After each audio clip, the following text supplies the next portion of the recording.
right off the bat, why the decision to go ahead and retire now? What prompted that? Well, I don't have a very elaborate explanation. I think, you reach a point in your life and in your career when, it's time for the next phase. And I do think that time has arrived for me. It's been a good ride, though.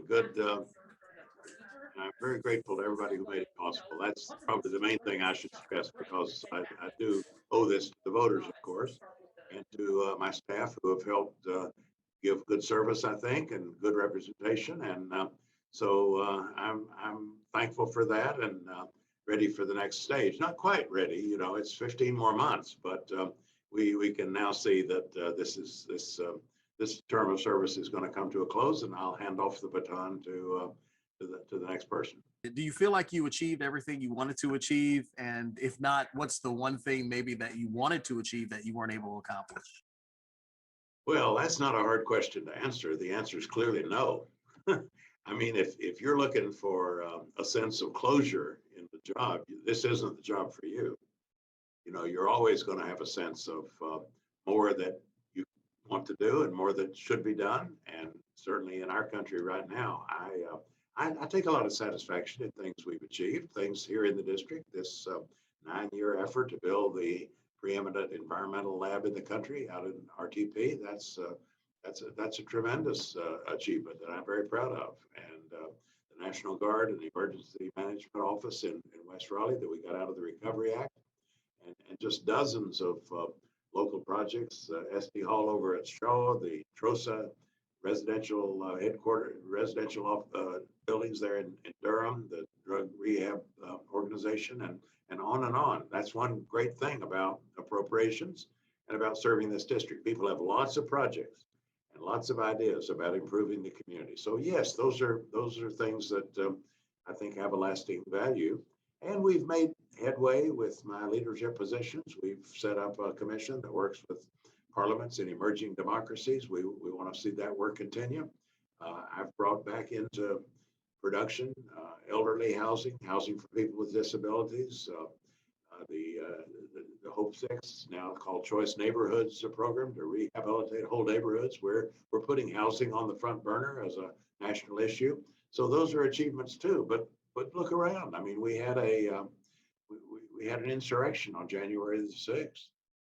We have, for the first time in our country, questions about whether we're committed to the rule of law, to accepting the results of an election and a peaceful transfer of power, to say nothing of the Build Back Better agenda, which is so long overdue, the need to invest in our roads and bridges, rail systems, and also in our people through early childhood education and so on. There is a huge agenda. And I'm hoping, of course, to make progress on it in the next 15 months. But I know it's not going to get done. And I know that I'm just one in a series of people who are going to work on these things, hopefully keep working on these for a long time. So you mentioned the word lasting. What in your estimation has made you last for so long? Well, I love the job. It's a dream come true for me to represent my community and the U.S. House of Representatives. If you had told me when my young family and I first came here to take a teaching job in the mid-70s, if you had told me that 14 years later I would represent this community in the Congress, I would have thought you were out of your mind. And but I got involved politically. I invested a lot in the work I was doing, and people appreciated that. And it's not to say we didn't have a contested primary. We did. It wasn't easy, but I did get elected, and with the exception of one election in 1994, I have managed to stay there ever since. And I'm of course forever grateful to the voters, and even that time when I lost it, I will always treasure the 2 boxes of letters I have that people reached out to me with after that. And in some ways that underscored for me just how important this job is and how important it is to do it well. If I had not had that experience, I might not have known that to quite the same degree. So I guess there's a silver lining to everything. But yes, it's been a long period of service. I love the job. I hope I've been able to do justice to the job. I also think that it's now time to hand it off to someone else. All right, last couple of questions. Just your thoughts and on the passing of General Colin Powell today. Just a terrible loss for the country. It is. It's a shocking loss. I had no idea that he was ill. I, of course, have great regard for him. He is he's a path-breaking figure in many firsts in his life, but he's also a unifying national figure. I think he has great respect on both sides of the aisle and has just stood up for this country, served this country in so many ways, militarily, diplomatically, politically. So it's a tremendous loss. Very very sad that he fell victim to COVID. But I the outpouring, of course, tells you something about how highly regarded he is, and I certainly share in that. Last question. So as you get ready to transition out of office in 15 months, it's still a long time. But what's the one bit of legacy you want to leave for the people of North Carolina? What is the one thing you want them to remember about you and your service?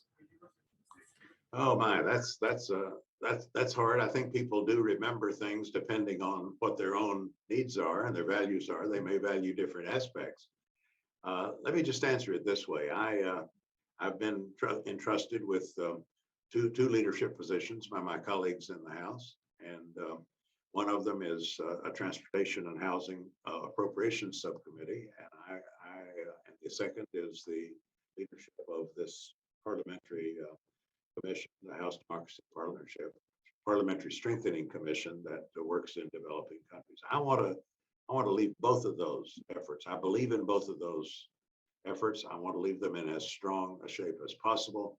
That includes continuing the push to put housing on the front burner. I want people in North Carolina, I don't know if they'll remember me, but I want them to remember that their government was present and accounted for when it came time to improve our infrastructure and to improve people's housing opportunities.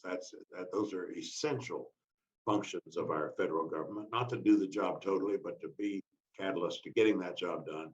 I want to see that move forward in North Carolina, as well as, of course, the protection of our democracy and of democracies all over the world.